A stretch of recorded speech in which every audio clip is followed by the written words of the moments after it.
Assalamualaikum warahmatullahi wabarakatuh. Nama Zulfa Ain Sofia binti Zulkafli, nombor matrik 1221982. Hari ini saya akan bentangkan tentang latar belakang kajian. Menurut perspektif barat, manusia adalah makhluk yang rasional dengan kebolehan menakul, iaitu menurut Kamus Dewan Bahasa yang bermaksud membuat pertimbangan yang logik dan berfikir secara abstrak. Berdasarkan kajian ini, Aristotle telah meneroka konsep manusia dan sifat manusia dalam karyanya. Karya Aristotle mengenai konsep manusia dan sifat manusia telah memberi kesan yang besar terhadap falsafah barat dan terus mempengaruhi pemikiran kontemporari mengenai topik ini. Kajian ini perlu bagi melihat titik perbezaan dan persamaan mengenai konsep manusia dan sifat manusia menurut pandangan Aristotle dan juga pandangan ahli falsafah yang lain dan juga menurut perspektif barat dan juga perspektif Islam. Kajian ini juga memberi ruang dan peluang kepada masyarakat untuk mengetahui konsep manusia serta asal-usul kejadian manusia mengikut pandangan Aristotle, iaitu tokoh ahli falsafah Yunani kuno yang terkenal pada zaman dahulu. Seterusnya, saya akan bentang tentang persoalan kajian. Masyarakat terdedah dengan pelbagai konsep manusia, terutamanya menurut pandangan ahli falsafah yang lain yang daripada timur, barat serta menurut perspektif Islam. Sehingga kini, masih tiada teori yang tepat dan pandangan yang memuaskan bagi menjawab persoalan ini. Oleh itu, kajian ini bertujuan untuk mengkaji konsep manusia menurut pandangan Aristotle dan mengutarakan pandangan Aristotle tentang bagaimana asal-usul kejadian manusia serta ciri-ciri dan sifat manusia. Seterusnya, saya akan bentang tentang objektif kajian. Berdasarkan persoalan kajian, adalah menjadi matlamat utama kajian untuk mengkaji dan mengenal pasti konsep manusia menurut kacamata Aristotle. Secara lebih khusus, kajian ini berasaskan kepada 3 objektif, iaitu yang pertama, mengkaji latar belakang dan konsep manusia menurut kacamata Aristotle. Yang kedua, mengenal pasti asal-usul kejadian dan ciri-ciri manusia menurut pandangan tokoh barat iaitu Aristotle. Dan yang ketiga, mengenal pasti matlamat hidup manusia menurut perspektif Aristotle. Dan yang terakhir, saya akan bentangkan tentang skop kajian. Skop kajian ini menjerumus kepada pandangan Aristotle iaitu ahli falsafah yang terkenal dalam bidang falsafah. Kajian ini ditumpukan kepada 3 aspek yang telah disenaraikan dalam objektif kajian iaitu mengkaji latar belakang Aristotle, asal-usul kejadian dan ciri-ciri manusia serta matlamat hidup manusia menurut pandangan Aristotle.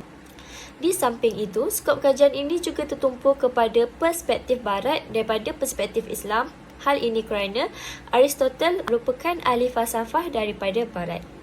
Skop ini juga turut berpandukan perpustakaan serta pemerhatian daripada kajian lepas iaitu diambil daripada jurnal di laman Sensawang untuk mengumpul data dan mengambil maklumat yang lebih tepat dan jelas. Sekian daripada saya. Assalamualaikum warahmatullahi wabarakatuh. Nama saya Nur Aisyah Zwani binti Muhammad Ali, nombor matrik 1221979. Hari ini saya akan menerangkan tentang sorotan literatur dan metodologi kajian. Pertama, sorotan literatur. Menurut Dewan Bahasa dan Pustaka, maksud manusia ialah insan, orang, makhluk yang mempunyai akal budi serta makhluk yang paling atas antara segala haiwan. Dari segi perspektif Islam berlandaskan Al-Quran, manusia ialah jasad manusia yang diciptakan Allah daripada tanah dan berbagai unsur kimiawi yang ada pada tanah dengan berbagai-bagai istilah seperti turab, tin dan sulalah. Manusia adalah makhluk yang paling mulia yang diciptakan Allah Subhanahu Wa Taala yang dikurniakan akal fikiran yang tidak dianugerah kepada makhluk lain dan dijadikan khalifah di muka bumi ini. Manusia juga dipertanggungjawabkan oleh Allah Subhanahu Wa Taala dan diberi amanah kepadanya untuk memakmurkan bumi Allah ini dengan sebaik yang mungkin berlandaskan Al-Quran dan As-Sunnah. Seterusnya, Aristotle ialah ahli falsafah yang ketiga pada zaman klasik. Seseorang yang sangat masyhur seperti gurunya iaitu Plato dan Socrates. Aristotle juga mendalami bidang seni retorik sehingga dapat mengembalikan semula status yang tinggi terhadap seni tersebut selepas seni retorik itu menjadi mangsa korupsi oleh golongan sofis. Ilmu dan pengetahuan yang ada pada Aristotle membuatkan disiplin falsafahnya lebih kepada realiti dan tidak hanya pengikut konsep idea Plato. Contohnya, Aristotle membahagikan falsafah mengikut bidang-bidang tertentu seperti politik, biologi, psikologi dan lain-lain. Yang terakhir, antara karya Aristotle ialah retorik, poetika dan metafizik. Yang kedua, metodologi kajian. Metodologi kajian ialah kaedah yang digunakan dalam menjalankan penyelidikan. Dalam kajian ini, kita menggunakan penyelidikan secara kualitatif iaitu dengan merujuk bahan-bahan sekunder. Kaedah kualitatif digunakan untuk mencari sumber bahan daripada internet bagi mendapatkan bahan kajian yang bersesuaian dengan persoalan dan objektif kajian yang telah ditentukan. Dalam kajian ini, kita menggunakan buku, artikel, jurnal dan laman sesawang yang berkaitan dengan tajuk iaitu Aristotle sebagai rujukan. Telah dianalisis secara menganalisis kandungan bagi menjawab persoalan dan objektif kajian seperti yang dinyatakan.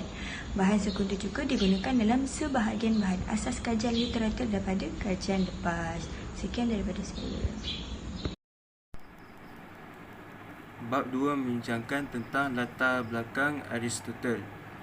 Pertama sekali, Aristotle merupakan ahli falsafah Yunani kuno yang dianggap salah satu tokoh terbesar dalam sejarah pemikiran barat.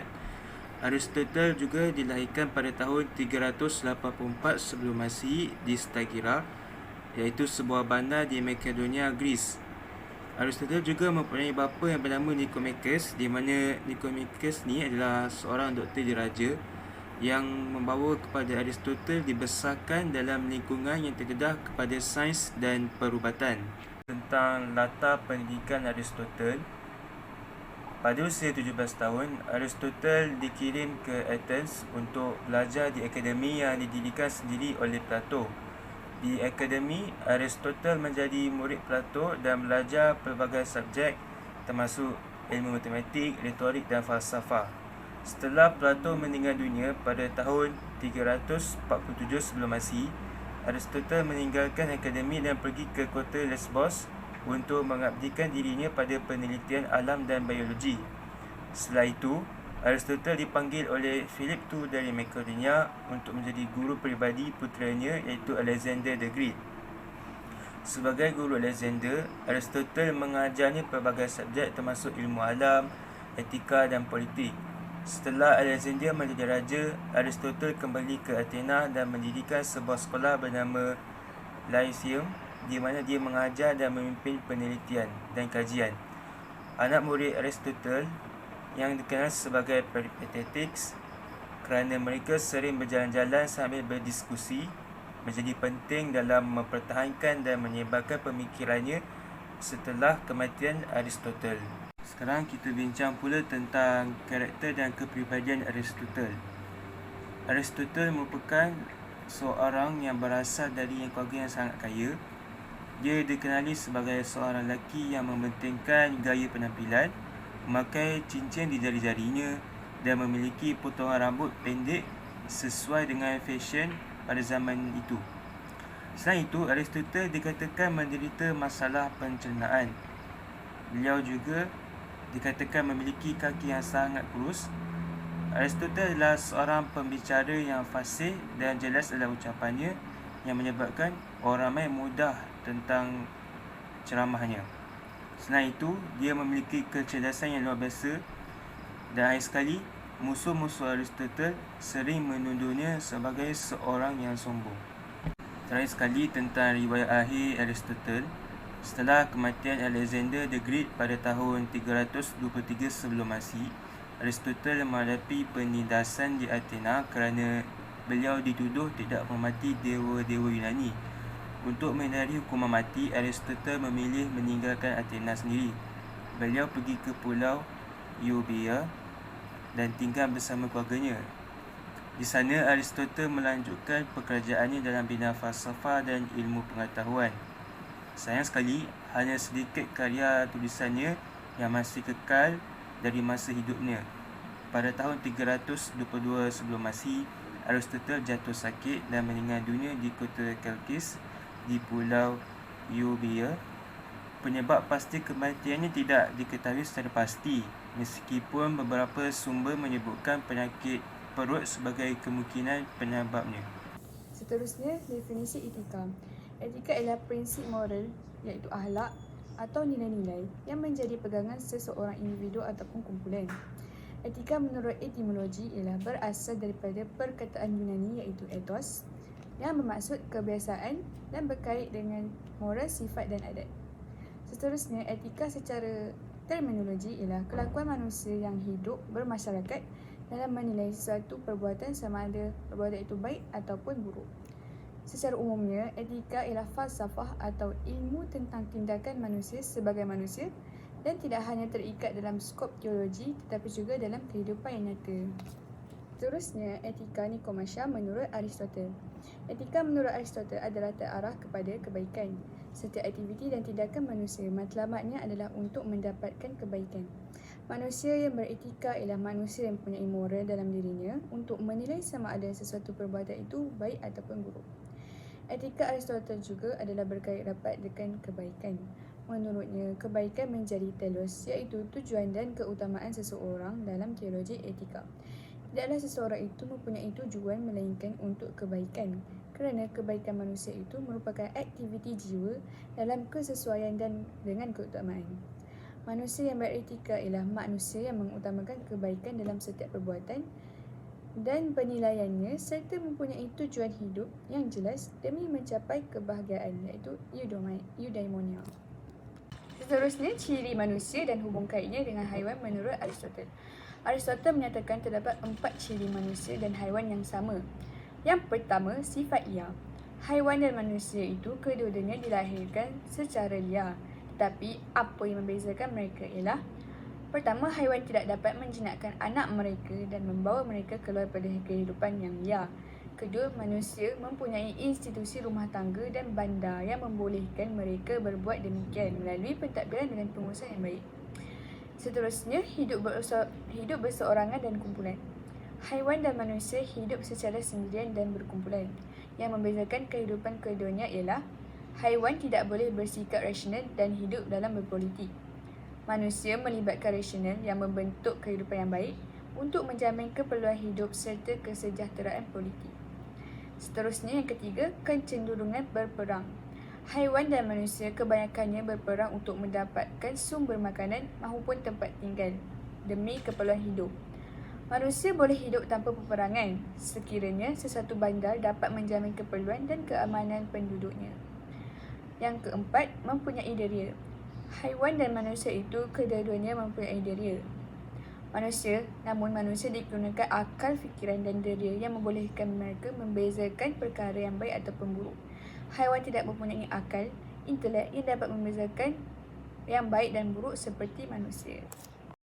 Hari ini saya akan membincangkan konsep kebahagiaan manusia menurut Aristotle dan bagaimana ia berfungsi sebagai panduan untuk menjalani kehidupan yang memuaskan. Aristotle, seorang ahli falsafah, terkemuka percaya bahawa matlamat utama kewujudan manusia adalah untuk mencapai kebahagiaan atau digelar sebagai eudaimonia. Melalui pandangannya, beliau menekankan kepentingan kelakuan moral, penemuan diri dan hidup dalam harmoni dengan orang lain. Mari kita mendalami falsafah Aristotle dan meneroka konsep utama yang berkaitan dengan kebahagiaan manusia. Memahami kebahagiaan atau digelar sebagai eudaimonia. Aristotle mendefinisikan kebahagiaan sejati sebagai kebaikan manusia tertinggi. Beliau berpendapat bahawa kebahagiaan tulen tidak dicapai melalui faktor luaran sahaja seperti kekayaan, kuasa atau kehormatan. Sebaliknya, ia terdapat dalam diri kita sendiri. Untuk mencapai kebahagiaan, setiap individu mempunyai tanggungjawab untuk mencari dan memahami apa yang membawa mereka kegembiraan dan kepuasan. Kebahagiaan dikaitkan dengan kelakuan moral, melibatkan diri dalam aktiviti manusia dengan kecemerlangan dan kebaikan membawa kepada konsep kebahagiaan yang sebenar. Sebagai contoh, kita sebagai manusia, kita perlu berfikir. Berfikir pada tahap yang tinggi dan mencari kebenaran merupakan contoh manusia yang bahagia. Aristoteles mencadangkan bahawa kebahagiaan terletak pada menjalani kehidupan yang bijak, berbudi dan adil dalam kehidupan. Menurut Aristoteles, untuk mencapai kebahagiaan memerlukan memupuk kebajikan. Dia membezakan dua jenis kebaikan. Yang pertama ialah kebijaksanaan intelektual atau digelar sebagai Sophia, dan praktikal. Nilai intelektual pertama melibatkan teori, pemikiran rasional dan pemahaman yang mendalam dalam sesuatu perkara. Hal ini membolehkan individu membezakan perkara yang betul dan membuat keputusan yang terbaik. Yang kedua, kebijaksanaan praktikal merujuk kepada kebolehan bertindak mengikut nilai etika dan membezakan antara yang baik dan yang jahat. Aristoteles menekankan bahawa kebahagiaan sejati diperoleh daripada penerapan nilai-nilai murni dalam kehidupan seharian kita.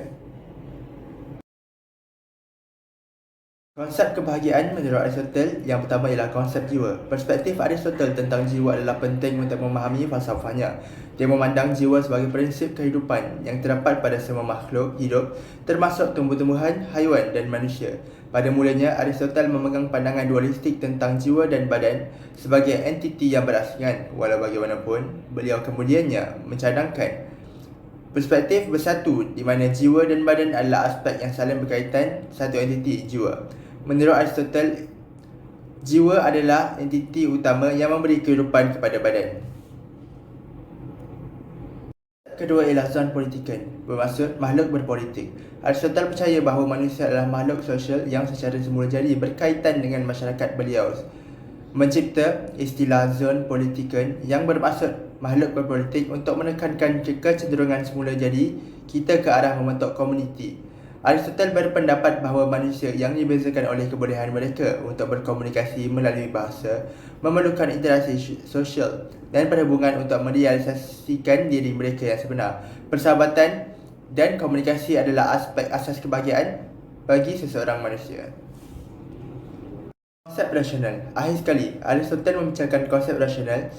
Dia menekankan bahawa rasional adalah unik kepada manusia dan membezakan kita daripada makhluk hidup yang lain. Keupayaan kita untuk memahami dan memahami dunia di sekeliling kita membolehkan kita mencapai tahap pemenuhan yang lebih mendalam. Aristoteles mencadangkan bahawa melalui pemahaman rasional, kita boleh memahami intipati dan sifat sebenar sesuatu perkara, mengatasi pengalaman dari semata-mata.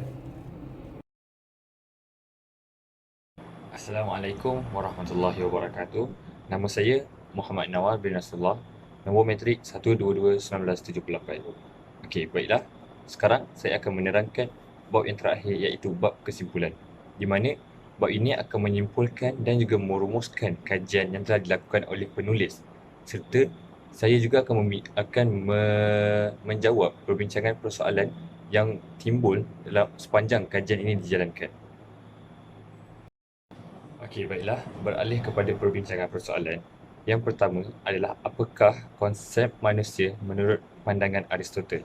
Jadi jawapannya telah tertulis dalam bab 3, iaitu manusia itu banyak persamaannya dengan haiwan menurut beliau, namun berbeza pada akal fikiran, kerana haiwan tiada akal fikiran, berbeza dengan manusia yang mana mereka mampu untuk berfikiran dengan waras dan juga mengikut logik akal. Yang kedua, apakah asal-usul dan ciri-ciri manusia menurut tokoh falsafah iaitu Aristoteles? Jawapannya adalah tertulis dalam bab 3, iaitu terdapat 4 ciri-ciri manusia yang dikaji sepanjang kajian dijalankan. Dan yang terakhir iaitu yang ketiga, apakah matlamat manusia yang ingin dicapai dalam kehidupan menurut tokoh falsafah Aristoteles itu sendiri? Jawapannya tertulis dalam bab 4, iaitu matlamat yang ingin dicapai oleh manusia itu adalah untuk mencapai kebahagiaan. Baiklah, sekarang saya akan merumuskan kajian yang dijalankan oleh kami, iaitu yang bertajuk Manusia menurut Kacamata Aristoteles. Baiklah, siapakah Aristoteles? Okey, Aristoteles merupakan seorang tokoh falsafah Yunani kuno pada zamannya, iaitu beliau merupakan seorang tokoh yang hebat dan juga tersohor pada ketika itu. Beliau mempunyai pandangan yang tersendiri terhadap manusia. Menurutnya, manusia itu banyak berkongsi persamaan dengan haiwan, namun berbeza pada segi akal fikiran, yang mana manusia mampu untuk berfikiran secara waras kerana haiwan tidak mampu dan tidak boleh untuk berfikir seperti manusia. Kemudian, manusia juga memerlukan kepada kehidupan berpolitik. Hal ini kerana mereka saling memerlukan antara satu sama lain. Jika tidak, manusia ini tidak mampu untuk hidup dan juga meneruskan kehidupan di dunia. Kemudian, beliau juga menyatakan bahawa manusia ini perlulah mempunyai sifat etika, kerana jika dipisahkan sifat etika dengan diri manusia itu sendiri, maka hancurlah dunia ini dengan berlakunya perbalahan, pergaduhan dan juga banyak lagi perkara yang negatif. Dan yang terakhir adalah beliau juga menerangkan bahawa matlamat manusia ini adalah untuk mencapai kebahagiaan. Bagaimana untuk mencapai kebahagiaan? Okey, cara yang diterangkan, yang dikaji oleh kami, cara manusia untuk mencapai kebahagiaan adalah dengan menjalani kehidupan mereka dengan bijaksana dan juga adil. Selain itu juga, mereka perlu mengembangkan potensi diri mereka ke tahap yang lebih tinggi untuk menjalani kehidupan yang lebih baik dan juga mencapai matlamat yang ditetapkan, iaitu kebahagiaan. Baiklah, itu sahaja daripada saya. Sekian, terima kasih.